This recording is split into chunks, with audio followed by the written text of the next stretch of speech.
여러분 안녕히 주무셨습니까? 참 좋은 아침입니다. 우리 2016년 4월 6일 수요일 말씀으로 드리는 오늘의 본주 함께 합니다. 사무엘상 15장 24절에서 35절까지 말씀으로 같이 합니다. 우리는 24절에서 31절까지만 같이 읽겠습니다. 시작. 사울이 사무엘에게 이르되 내가 범죄하였나이다. 내가 여호와의 명령과 당신의 말씀을 어긴 것은 내가 백성을 두려워하여 그들의 말을 청종하였음이니이다. 청하오니 지금 내 죄를 사하고 나와 함께 돌아가서 나로 하여금 여호와께 경배하게 하소서 하니 사무엘이 사울에게 이르되 나는 왕과 함께 돌아가지 아니하리니 이는 왕이 여호와의 말씀을 버렸으므로 여호와께서 왕을 버려 이스라엘 왕이 되지 못하게 하셨음이니이다 하고 사무엘이 가려고 돌아설 때에 사울이 그의 겉옷자락을 붙잡음에 찢어진지라. 사무엘이 그에게 이르되 여호와께서 오늘 이스라엘 나라를 왕에게서 떼어 왕보다 나은 왕의 이웃에게 주셨나이다. 이스라엘의 지존자는 거짓이나 변개함이 없으시니 그는 사람이 아니시므로 결코 변개하지 않으심이니이다 하니 사울이 이르되 내가 범죄하였을지라도 이제 청하옵나니 내 백성의 장로들 앞과 이스라엘 앞에서 나를 높이시어 나와 함께 돌아가서 내가 당신의 하나님 여호와께 경배하게 하소서 하더라. 이에 사무엘이 돌이켜 사울을 따라가매 사울이 여호와께 경배하니라. 네, 오늘 우리가 함께 읽은 말씀 중심으로 두려움은 죄가 없다 라는 제목의 하나님 말씀 증거합니다. 두려움은 죄가 없다. 두려움은 죄가 없다는 이 말은 달리 말하면 두려움은 지극히 인간에게 있어 자연스러운 것이다 라는 뜻이 됩니다. 우리가 자연을 두고 죄를 운운하지 않지 않습니까? 그러니까 두려움이라는 것은 자연스러운 것이다. 자연스러운 것이기에 두려움에 대한 우리의 태도는 두려움에 의해서 쫓기지도 말 것이고 두려움을 극복하려고 저항의식을 가질 필요도 없다는 것입니다. 두려움은 단지 관계의 결과물일 뿐입니다. 관계라고 말하는 것은 내 마음의 소유를 말합니다. 우리 마음은 비어 있는 상태로 지음을 받았습니다. 그러니까 그 비어 있는 마음 속에 무엇인가를 채워야 한다는 욕구는 하나님께서 창조 때부터 넣어주신 욕구예요. 그 욕구에 따라서 사람이 마음에 무엇인가를 소중하다고 여기면서 담게 됩니다. 그러니까 소중하다고 여기는 것을 담으면 나타나는 특징이 두려움이에요. 아무것도 소중한 것이 없는데 그것을 상실할까봐 그것과의 관계가 실질적인 관계가 끊어질까봐 두려워하는 사람은 세상 천지에 없습니다. 그러니까 잃어버리면 큰일이다라고 느낄 만큼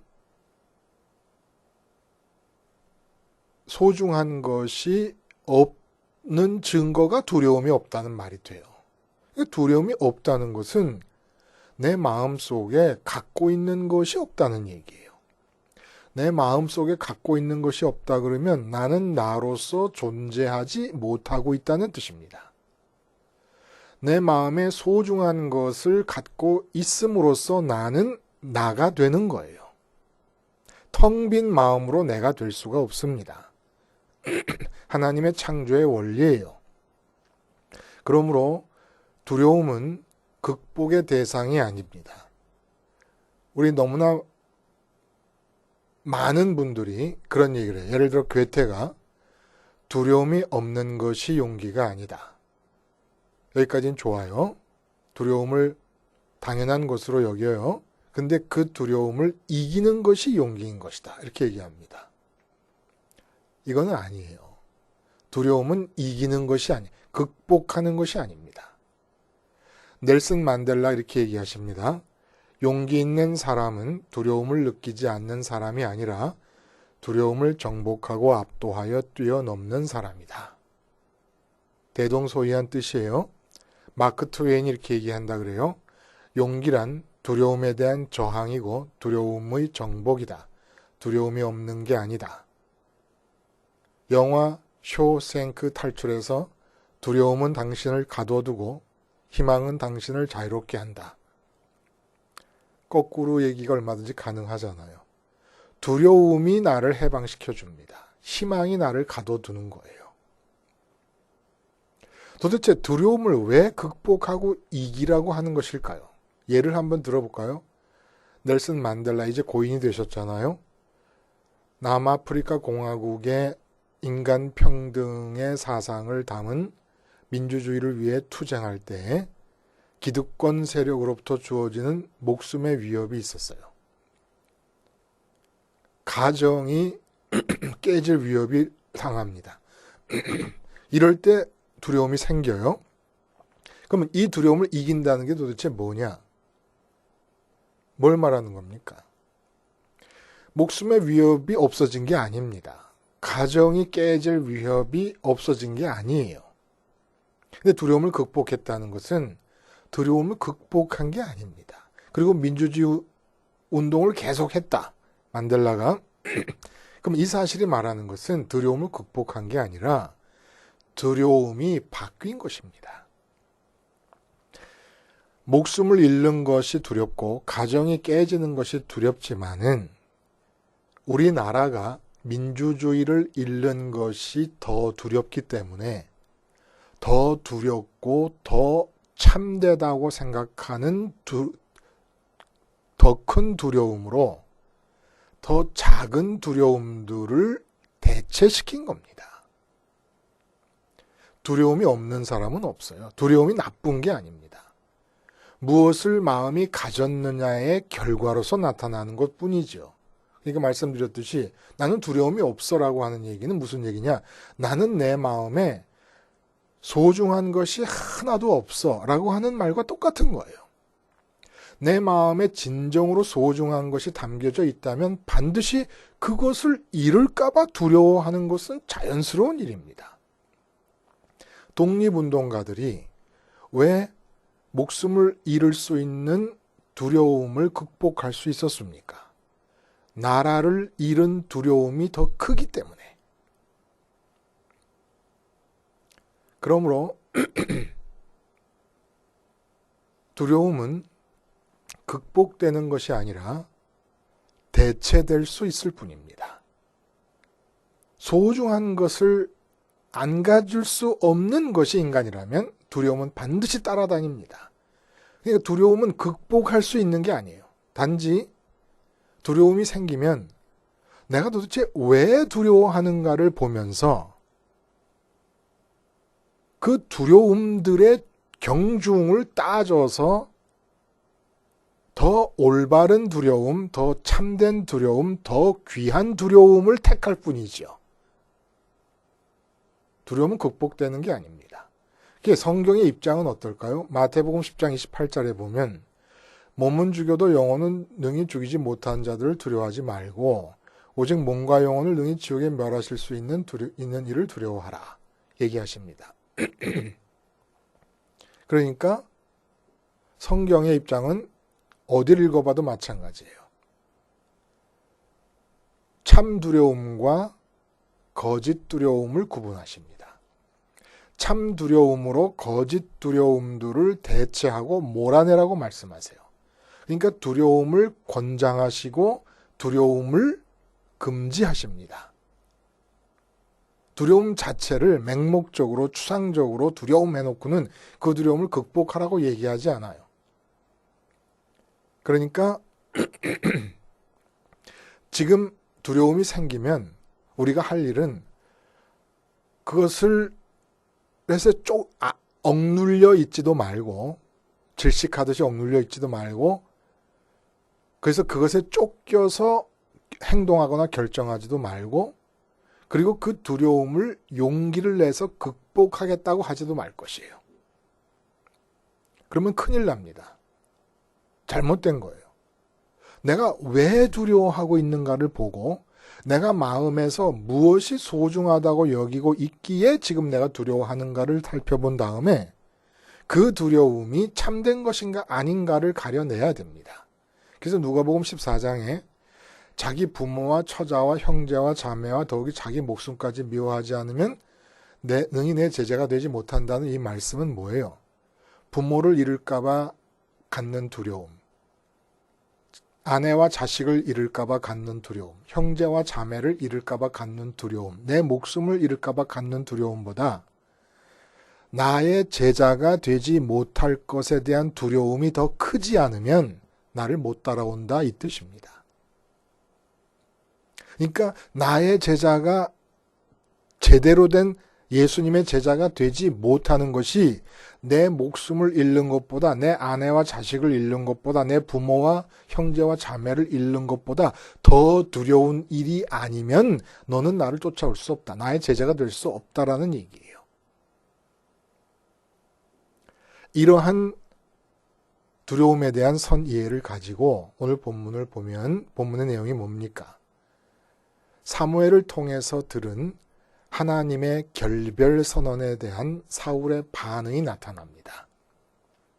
근데 그 사울의 반응이 우리가 첫 번째 24절에서 읽은 것과 마찬가지로 두려움의 표현. 사울이 사무엘에게 이르되 내가 범죄하였나이다. 여기까지 좋았어요. 범죄한 것을 인정하는 건 좋아요. 내가 여호와의 명령과 당신의 말씀을 어긴 것은 이게 범죄한 거예요. 근데 그 이유가 기가 막혀요. 내가 백성을 두려워하여 그들의 말을 청종하였음이니이다. 얘기합니다. 내가 백성을 두려워했다. 이건 과거니까 두려워했으니까 좋아요. 그러면 그 다음엔 어떻게 해야 됩니까? 백성에 대한 두려움으로부터 하나님께서 사울을 버린다고 하시니까 하나님을 상실하는 두려움으로 두려움이 바뀌어져야 돼요. 근데 그 뒤를 읽어보면 사무엘을 강권해서 기어코 백성들 앞에 같이 나서게 됩니다. 그러니까 백성들 앞에서 사무엘과 대동하게 됩니다. 이건 왜 그래요? 사무엘이 있어야 백성들은 생각하기를 자기를 하나님이 세운 왕이라고 생각하니까 백성들을 여전히 두려워하는 거예요. 그러니까 이건 회개가 아닙니다. 내가 범죄하였나이다라고 하지만 회개가 아닌 거예요. 진정한 회개는 두려움의 대상을 바꾸는 겁니다. 두려움의 원인을 바꾸는 겁니다. 그러니까 지금 사울에게는 하나님이 소중한 소유가 아니라 하나님이 주신 것이 소중한 소유가 되어버렸어요. 그러니까 하나님이 버렸다고 하면 하나님을 믿는 선민들이기 때문에 자기를 하나님이 버렸다고 하면은 백성들이 나를 버릴까봐 두려워하는 것이지 하나님이 나를 버린 사실이 두려운 게 아닙니다. 이게 참 기가 막힌 말이에요. 그러니까 이 사무엘과 하나님과 사울의 역학관계를 보면 어떤 역학관계가 성립이 되냐면 먼저 백성들이 처음에 왕을 요구했습니다. 그에 대한 요청으로 왕이 세워졌어요. 그러므로 사울은 이스라엘의 왕은 백성들의 마음으로부터 나온 것이라고 본 겁니다. 그러면 사무엘은 누굽니까? 사무엘은 먼저 하나님의 사람이에요. 그래서 하나님 여호와를 믿는 이스라엘 백성의 여론을 자신에게 묶어둘 수 있는 장치로 여긴 겁니다. 그래서 사무엘을 붙잡고 옷이 찢어질 정도로 놓지 않았던 거예요. 그러면 하나님은 누굽니까? 백성들의 요구 위에 서 있는 왕의 지도적인 역할을 잘 수행하도록 돕는 능력의 출처입니다. 그러니까 가장 두려운 존재는 백성이에요. 백성의 마음을 잃을까봐 두려워하고 있습니다. 그래서 사울은 백성들의 왕이지만 백성들은 사울에게 왕인 거예요. 백성이 사울에게 왕이라는 얘기에서 우리가 다시 한번 생각할 수 있는 게 뭡니까? 왕처럼 빛을 발하며 내 마음에 나타나서 내 마음의 시선을 빼앗고 내 마음을 차지하는 것이 현실입니다. 근데 백성들이 사울에게 왕이에요. 그리고 백성들의 마음을 잃는 것이 두려운 겁니다. 백성들의 마음을 잃는 것이 두려워서 사무엘을 붙잡고 놓지를 않습니다. 하나님을 잃는 것이 두려워서 사무엘을 붙잡고 놓지 않는 게 아니라. 그러니까 우리가 두려워한다고 하는 것은 언제나 우리 마음속에 현실에 대한 관계에서 생기는 거예요. 현실로 느껴지는 것들에 대한 관계에서만 진짜 잃어버림과 획득함이 가능하니까. 그래서 여러분, 참 이상한 역설이 성립이 돼요.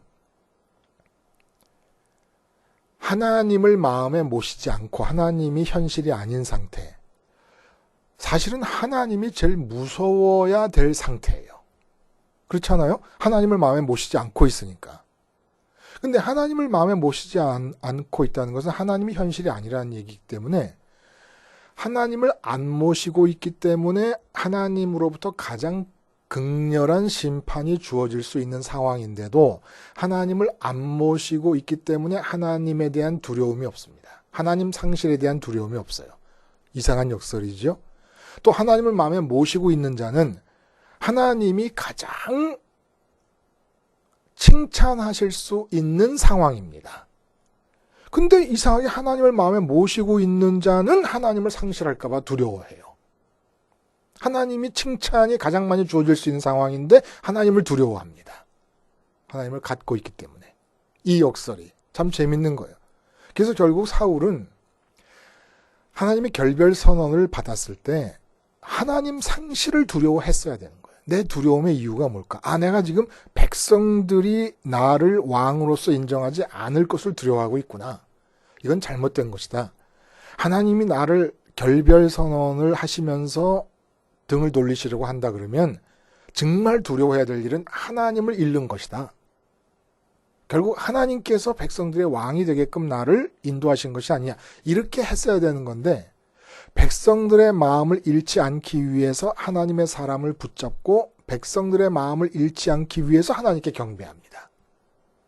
나는 여전히 하나님이 세운 왕이다. 당신들이 하나님을 믿으니까 당신들의 마음을 얻기 위해서는 내가 하나님께 경배하는 모습, 하나님의 사람이 내 옆에 있는 모습이 필요하다. 2번 하나님을 버리게 됩니다. 2번. 그래서 옷이 찢어진다는 것을 사무엘이 표징으로 삼아요. 사무엘이 결별 선언하고 돌아서 갈라 그러니까 사울이 붙잡아요. 왜냐하면 사무엘과 대동하는 모습이 보이지 않으면 백성들이 나를 왕으로 인정하지 않을 것이니까. 왜냐하면 하나님 믿는 백성들이라서. 그러다 보니까 찢어졌어요, 옷이. 그러니까 사무엘이 뭐라 그러냐면 당신의 나라를 내 옷이 찢어진 것처럼 당신으로부터 찢어내서 하나님께 합한 사람에게 줄 것이다 라는 얘기를 합니다. 이것이 뜻하는 바가 뭐예요? 하나님을 상실하는 것을 두려워하지 않고 하나님이 주신 것을 상실할까 봐 두려워하고 있잖아요. 어떤 일이 벌어지느냐? 하나님도 잃고 하나님이 주신 것도 잃게 된다는 얘기입니다. 이것은 무슨 뜻이냐면 하나님이 당신의 것을 그에게 주실기에 마땅한 자격이 없다는 거예요.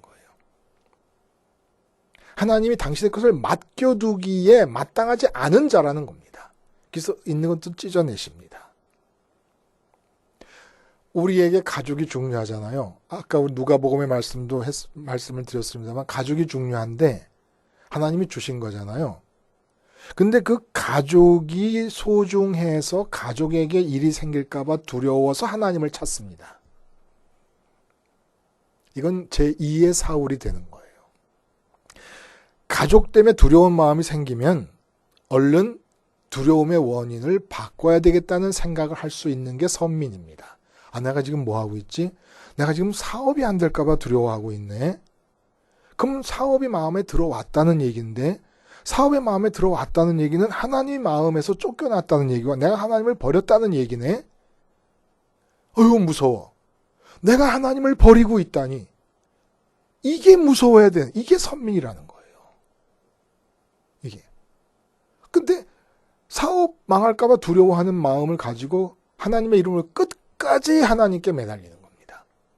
하나님, 사업이 안 될까봐 너무너무 두렵습니다. 사업 잘 되게 해주세요. 결국 사업도 잃고 하나님도 잃어야 끝이 날 거예요. 그럼 어떻게 해야 됩니까? 하나님을 상실하는 것이 두렵게 느껴질 정도로 하나님을 가져야 되는 거잖아요. 갖지 않은 것을 두려워하는 법은 없습니다. 현실적이라고 느끼는 것과의 관계에서만 우리는 두려움을 느껴요.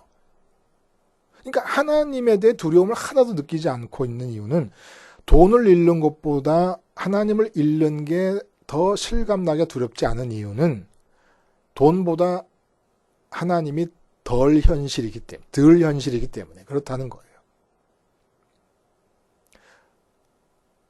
그러면 우리 과제가 뭡니까? 어떻게 하나님을 잃는 것을 두려워할 수 있을 정도로 하나님을 가질 수 있느냐라는 것이 문제 아니에요. 하나님을 마음에 갖지 못했기 때문에 하나님에 대한 상실의 두려움이 없습니다. 맨날 돈 잃을까봐 두려워하고 사업 잃을까봐 두려워하고 건강 잃을까봐 두려워하지 하나님 잃을까봐 두려워하는 사람이 없어요. 우리가 건강 조금만 이상 있으면 신경이 바짝 곤두서잖아요. 자식에게 무슨 일이 조금만 있으면 바짝 곤두서잖아요. 사업에게 무슨 조그만 적신호가 보이기만 해도 밤잠을 못 자잖아요. 두려워서. 그렇게 하나님 잃을까봐 두려워해 본 적이 있습니까? 없지요. 왜 없습니까? 사업처럼 하나님을 가져본 적이 없기 때문에. 내 자식처럼 내 마음 안에 하나님을 가져본 적이 없기 때문에. 내 건강처럼 마음 안에 하나님을 가져본 적이 없기 때문에 하나님을 잃는다는 것에 대해서 두려움이 존재하지 않는 겁니다. 두려움은 극복해야 될 것이 아니라 두려움이 없는 게 문제고 참 두려움이 없는 게 멸망이에요. 두려움은 행복입니다. 하나님을 잃는 것이 두려워하는 마음. 이보다 더 큰 행복은 없습니다. 하나님 잃을까봐 발발 떨고 하나님 잃을까봐 두려워서 일거수일투족이 다른 사람들이 보면 바보 같고 어눌해 보여요. 뭐 저렇게 주저하고 지체하고 엉거주춤하고 있는가. 두려움에 휩싸여 있는 사람. 하나님 잃을까봐. 그게 하나님 경외예요. 그게 참 행복이고 참 평강입니다. 그게 참 샬롬이에요. 두려움을 왜 극복해요? 올바른 두려움을 갖고 살아야 되고 안고 살아야 되고 올바른 두려움처럼 큰 은혜와 축복이 어디 있습니까? 어떻게 해야 돼요? 어떻게 해야 하나님이 이뤄지는 것이 두려울 만큼 하나님을 가질 수 있습니까? 마음에 십자가가 있어야 돼요. 먼저 십자가를 가져야 돼요. 십자가를 가짐으로써 이 세상 모든 두려움을 안겨줄 만큼 소중하게 여겨지는 모든 것들에 대해 내 마음이 죽을 수 있습니다. 잃으면 두려워질 만큼 소중하게 여겨지는 이 세상 모든 것들에 대한 죽음이 십자가의 죽음이에요. 그러니까 내 마음이 하나님을 버리는 순간을 정확하게 포착해야 돼요. 이 세상 것들이 내 마음에 들어와서 두려움으로 이어지려고 하는 순간은 이미 그것들과의 관계가 깊어지는 겁니다. 얼른 십자가를 봐야 돼요. 십자가를 보고 지금 내게 두려움을 주고 있는 그 소중하게 여겨지는 것들에 대해서 무조건 죽으세요. 아무리 소중하게 여겨져도 내가 그것에 대해서 죽어버려요. 그리고 죽으신 주님과 함께 같이 죽고 부활하신 주님과 함께 부활하고 승천하신 주님과 함께 마음이 따라가요. 그래서 하나님을 가져야 됩니다. 하늘을 가져야 되고 하나님을 가져야 돼요. 그래서 이 세상에 사는 동안에 보이는 소중한 것들과 들리는 소중한 것들과 만져지는 소중한 것들 틈바구니에 끼어 사는 동안에 보이지 않고 만져지지 않고 들려지지 않는 하나님이 소중해서 하나님 잃을까봐 두려워 떨며 사는 자들, 그들이 바로 선민입니다. 그렇게 되기 위해서 주님이 십자가에서 죽으신 거예요. 보이는 소중한 것, 들리는 소중하고 만져지는 소중한 모든 것들에 대해서 죽고, 보이지 않고 들리지 않고 만져지는 하나님만이 소중해서 하나님 잃을까봐 아침부터 저녁까지 벌벌 떠며 사는 자들, 그 두려움 속에 행복이 있고 그 두려움 속에 평강이 있고 그 두려움 속에 하나님 나라가 임하고 뜻이 이루어지는 형통이 있다는 것을 주님께서 가르쳐 주시는 것이지요. 사울은 두려움이 생겼을 때 두려움을 봤어야 했습니다. 근데 그 두려움을 보고 원인을 파악하지 못한 채 두려움에 쫓겨가면서 하나님을 2번 버리며 완전한 결별의 길로 자기 스스로 뛰어들어갑니다. 기도하시겠습니다. 하나님 아버지, 건강 잃을까봐 두려워했고, 가족 중에 잘못될까봐 두려워했고, 돈 잃을까봐 두려워했던 그만큼 하나님 잃을까봐 두려워할 수 있을 정도로 하나님을 갖기 위해 오늘도 십자가 생활하에 올인하도록 우리 마음을 붙잡아 주시옵소서. 예수님의 이름으로 기도하옵나이다. 아멘.